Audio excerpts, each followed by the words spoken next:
Welcome to How the Blank by What the Blank Entertainment. And this is How the History Part 2.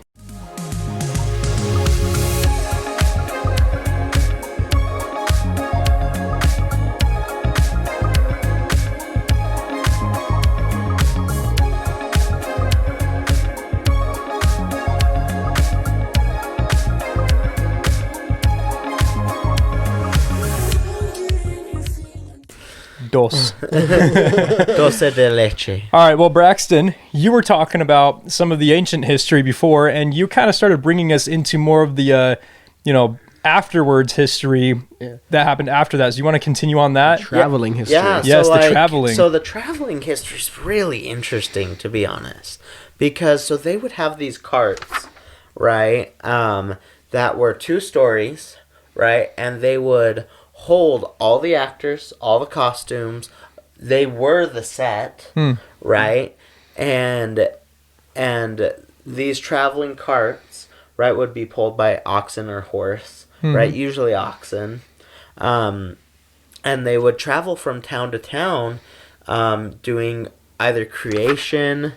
So it'd be like the creation story, Jesus stories, Adam and Eve. Wow, yeah. Like all these different ones. They're mostly religious based, weren't they? Yeah, so they're all religious based to start with, and they would get troops, and they would literally hire a writer that would travel with the troop, and they would write and write and write the whole time they were traveling. Wow. Right? And they would tour these shows, and they were required to write a certain amount of shows a year.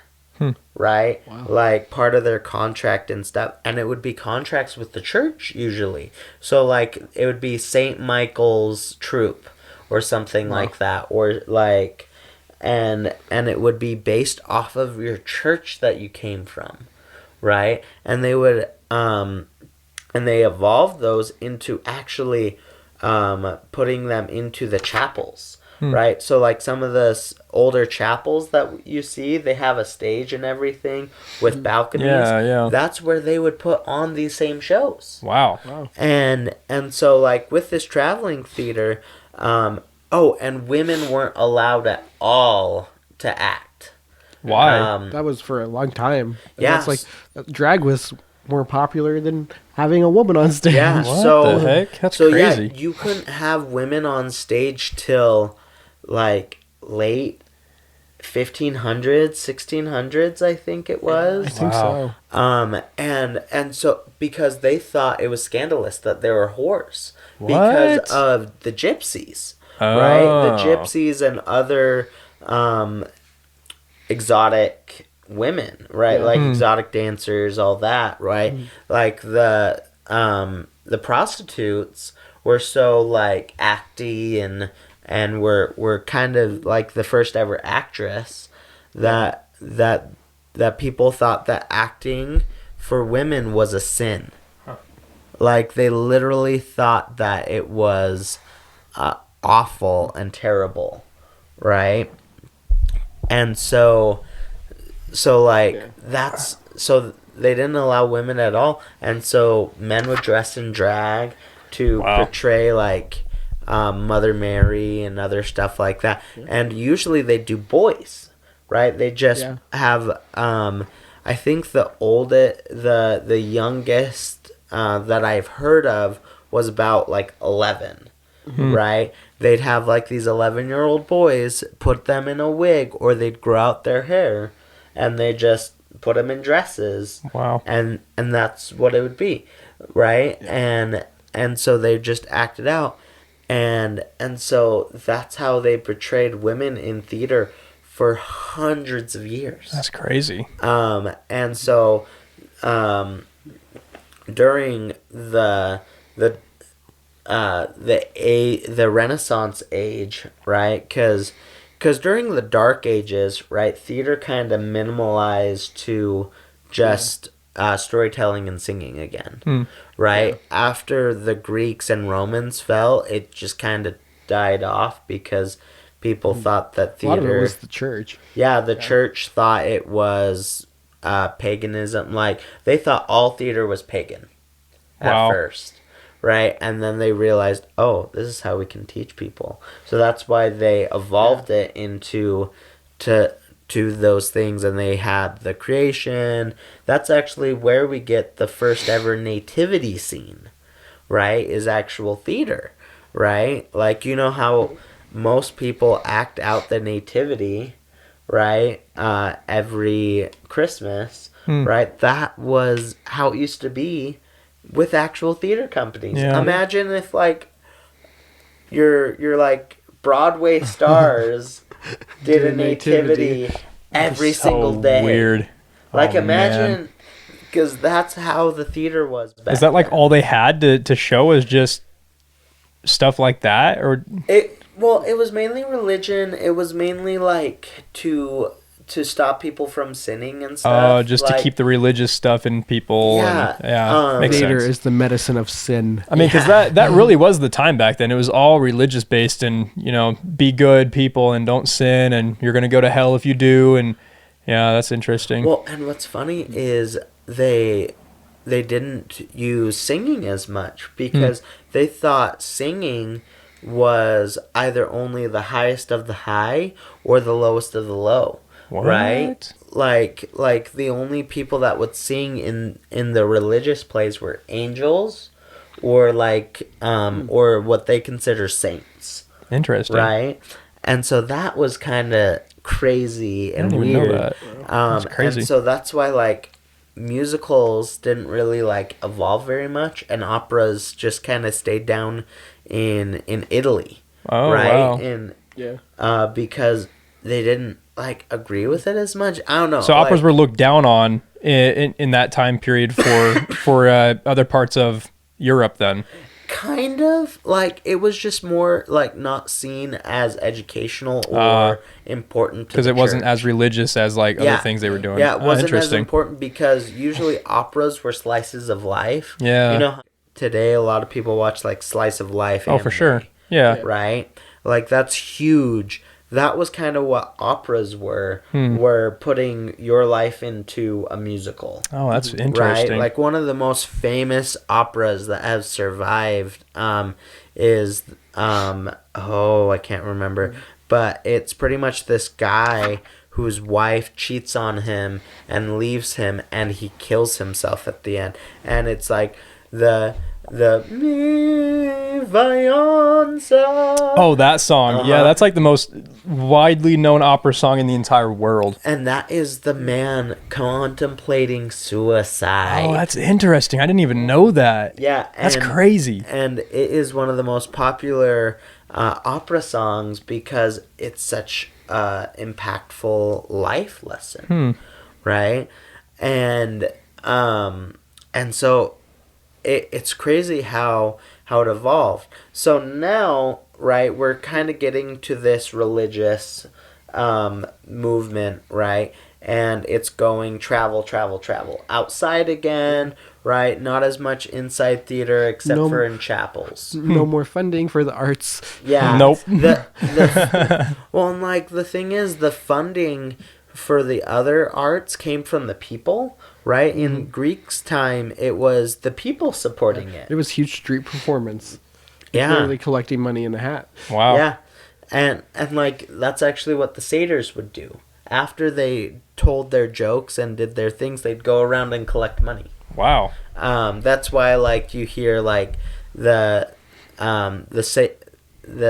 satirical dollar, right? Oh, yeah. Yeah, so that's literally what that means is like wanting money for making fun of something. Oh, interesting. Yeah. I didn't even So, know about that. Yeah, like it's a whole thing. Money. It's a whole thing. We don't want to go into that. No, but like we can. But what's cool is so then funding kind of went away because the churches were the only thing that had money. Money. Right? Churches and royalty, and most of the royalty were owned by the church. Yeah. Right? Yep, of course. Like or they funded the church, right? So like the arts kind of were dying out because there was less and less funding, right? The people didn't just give to the arts because they were giving to the religion, right? That's kind of how it evolved and changed. And so people started to make anti-religion things, and so that's kind of where so this is about 100 years before Shakespeare.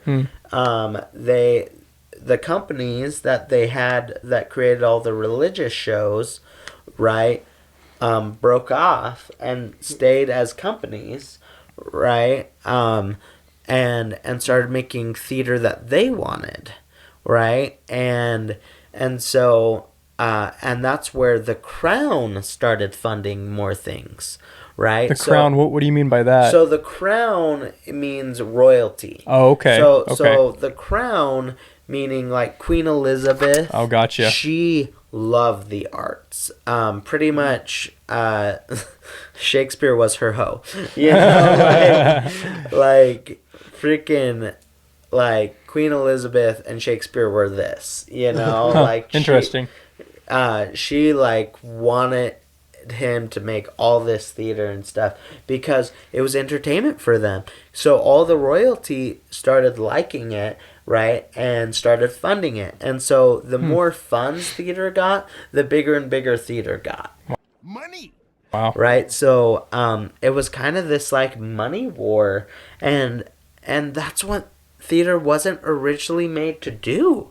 Actually, it was there to be educational, right? Yeah. Educational and to show people the wrongs and rights of the world. Wow. Right? And then because of how the church treated Money. money and all these things, it changed theater into a money thing, right? That you had to pay for it, right? It had to be this, and so that's kind of what it changed to. Wow. And like it's great for us as like entertainers, right? Because we need to eat too, you know. Yeah. But it changed it to where, oh, you can, you're only successful if Money.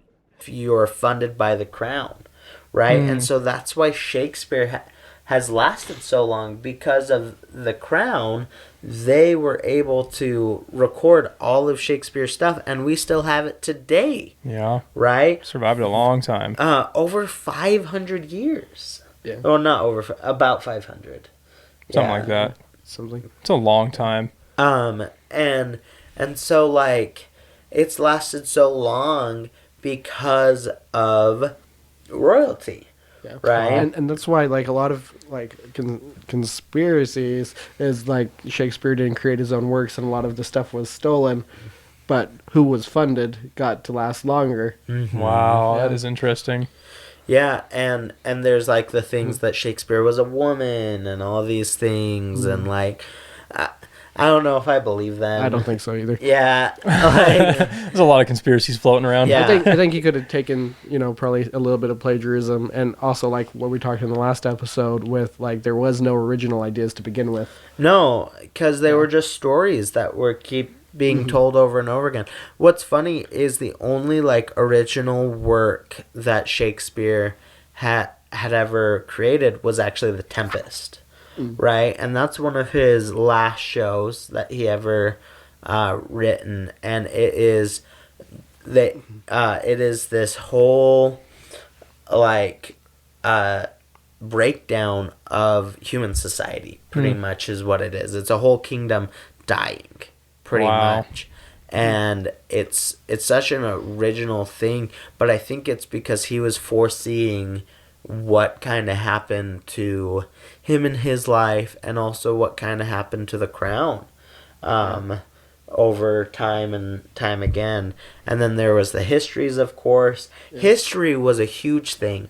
Like so many people like I think it's a good percentage of Shakespeare's shows are histories. Like, because there's all the Henrys, right? Henry 1 through 5, right? Shows all the histories of the Henry line, right? And so what's interesting is theater more evolved into a mental renaissance, Wow. right? Where we could think and understand and feel, and even his comedies made you think, right? Like for one of my theater classes, we studied Shakespeare, and that's all we did that semester as directors. Yeah. Right? We did one play and one scene from a play. Right? So we studied Henry V, and then we studied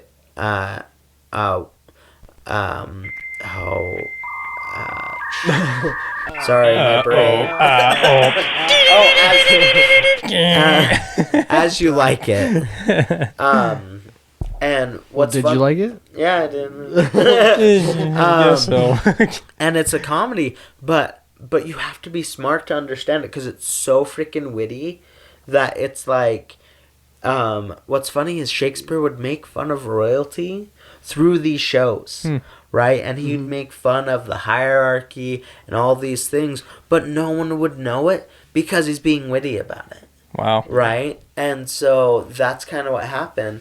And besides just Shakespeare, there was also there was so many other amazing playwrights, right? That like Thomas Kidd, I can't think of his name. I can think he Womp wrote womp. he Womp wrote womp. So much for the history. Hey, I'm trying, guys. You are doing pretty good though. I'm a history buff, but doesn't mean I'm perfect, okay? None of us are perfect. He's a history buff, not a history Christopher polished. Marlowe. So Christopher Marlowe, he wrote a bunch of stuff, but he was also a spy. What? Yeah. So a lot of these playwrights were also had other jobs besides playwrights. Some were spies, other were like political figures, others were just like there to take notes for the crown, right? Like it was all these political things, but Christopher Marlowe was like raped, beat, everything. What? That's yeah, crazy. and was a spy to spy on people in Ireland because there's the fight between the two queens. Have you guys heard of this? No. You gotta talk about it now. So there were so there's Queen Elizabeth and I think Queen Mary. I can't I don't know the full facts right now, but pretty much that Ireland and Great Britain have been fighting for hundreds of years. So long, right? They're still fighting to this day. You know? Even though Ireland's kind of part of Great Britain now, you know? Yeah. They've been fighting for hundreds of years, and it's because Great Britain keeps trying to conquer things, right? That's kind of was their MO, Yeah. right? It's ours. Like, they were the big kid on the playground, like, mine now, right? And Ireland was that little scrappy kid that's like, no, that's my toy, right? And what kept happening is they would send spies to each other. So it was like a war without there being actual, like, soldiers being sent. They would, like, assassinate political figures, priests, all these things, right? To belittle the other person. I'm going to Wow. belittle you by assassination. But, like, He's being assassinated. Prepare to be belittled. We're gonna belittle you on camera while you choke. Here he goes again. But I mean, looking at the Shakespearean time and like the way it's changed from religion to politics so quickly, like it shows how much the entertainment world, especially in theater, can dramatically change within one lifetime, Yeah. in one generation, Yeah. and then it's nothing the same the following. yeah. It's always different. And it's always evolving. It's always because entertainment is like fluid. You know, it's always changing over the last like thousands and thousands of years. It's changed into something completely different within 100 years each. You know, I mean, obviously there were parts where there were like, it was kind of stagnant for a while, but it always is evolving into something new slowly over time. And it kind of follows along with human evolution anyway, you know, because the more we start to get more evolved, so does our entertainment, whatever it is. And I feel like music's kind of like the same because I feel like every generation, There's something new. That genre kind of like associates like the main popularity The generation. for generations. Then it dies down, and then a new genre comes up and takes over for like that generation, and then 20 years later it dies down, and then there's another one that comes up, dies down. It just keeps going like that and like that for a long time. And then it's like the next generation's like, oh, that's embarrassing. My dad listened to that when he was a kid. Yep.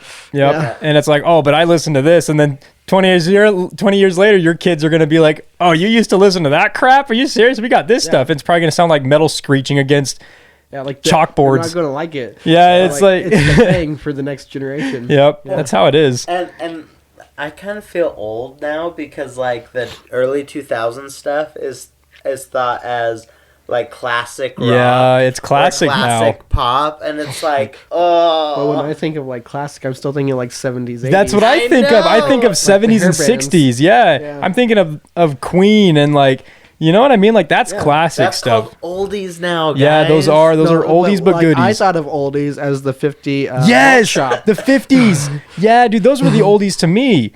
That's crazy. Yeah, but That's crazy. Wait, what are the oldies called now? That's The graveyard? Yeah, probably. they're called like classic music or something like that. There's like I thought When I think of Not classic music, I'm classic. thinking of like Like, Bach and like Bach. like classical, Or like Mozart. That's what I think about when classic, you know, classical or whatever. But well, so It's like weird. going on with the music, right? Because like it evolved from choirs, right, to Very simple instruments, to very simple instruments, harps to, and to like grand orchestras. Yep, over right? time, yeah. And what's crazy is it went away from the voice. Yep, Right? it Because did. that's kind of where music started, was the voice. And they started implementing it into all of those theaters and all those different plays eventually over time. And that's why it started dying off with the voices, because they started adding it to those theaters. And then so they were like, oh, well, let's just do the music. We already have the instruments for it, so let's just do all the music stuff. And then pianos came along, and that took over for a long time, dude. Pianos were a big thing. Yeah. Well, and it was like Age of Enlightenment. Yep. Right? Yep. The Age of Enlightenment. Big wig boys. Started 1500s. False. Yep. Right? 1500s. Right? Yep. Age of Enlightenment was the beginning of the human thinking beyond just, okay, I need a shelter, I need food, I need like Water, right? And it was them like questioning their own existence, pretty much. Yep. Well, like I guess we questioned it a little bit during Greek times. We but always not- kind of do, but but- nothing like that. but nothing Yeah. like what it turned into. Yep. Where they even questioned like why we are here, like all these things, like even religion in general. Like religion was starting to be questioned, and so people would just spend time on just little things and interesting things, right? Like playing violin, Yep. and like thinking of like Bach and Beethoven, right? Like Bach literally locked himself in his house for like 30 days Oh, yeah. to create his greatest symphonies, Mm-hmm. right? He like took away all human influence so that he could like understand himself and create this like masterpiece. Yep. You know? And It's crazy. and so like it's crazy how we've evolved so much Yeah. over the years and been able to change and kind of grow, and it's because of how society kind of sees us, I guess, Yeah. and how we see ourselves. Yeah. And that's kind of how it has kept evolving, Yeah. right? And as technology evolves, so has entertainment. Oh, yeah. Right? As we've gotten more technology, inside theaters became bigger and bigger again. Well, I mean, eventually, like after traveling theater and like being able to take it inside, we saw the whole evolution of a circus, which was its own entire thing basing itself off the Crazy. theater. Yeah. Yeah. Circus alone is a wild experience. Have you ever been to a real circus?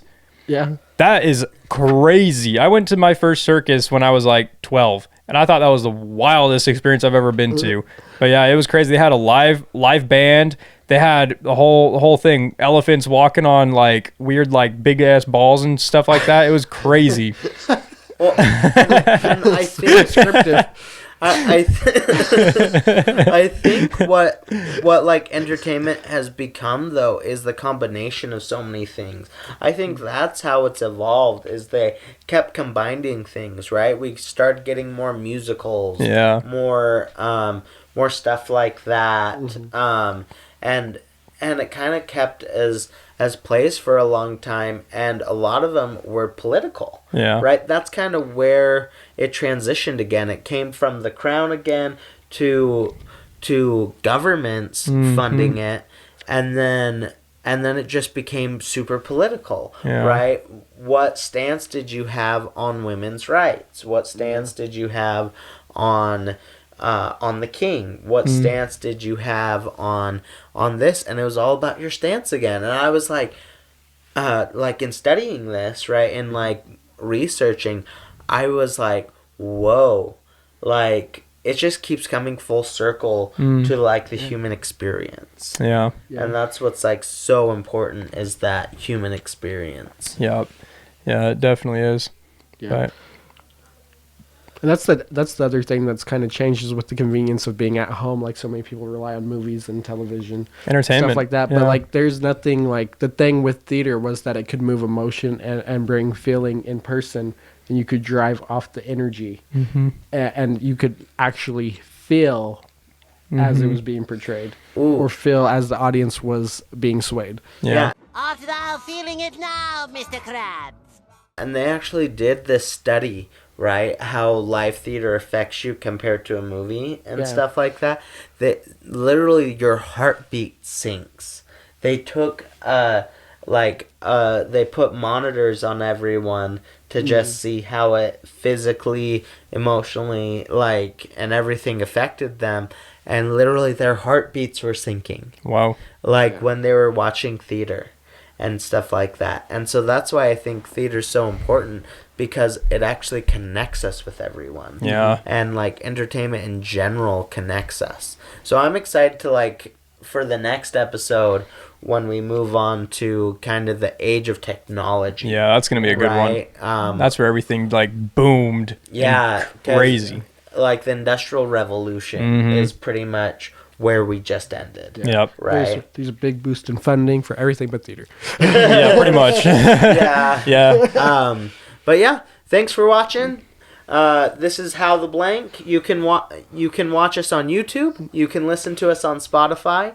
You can follow us on Instagram, Facebook, and TikTok. And look at our website at whattheblankentertainment.com and follow us for more information. Yep. If you have any questions or want to do anything with us, just let us know through any of those sources. So we love collabing with you guys. Yep. Bye. Bye.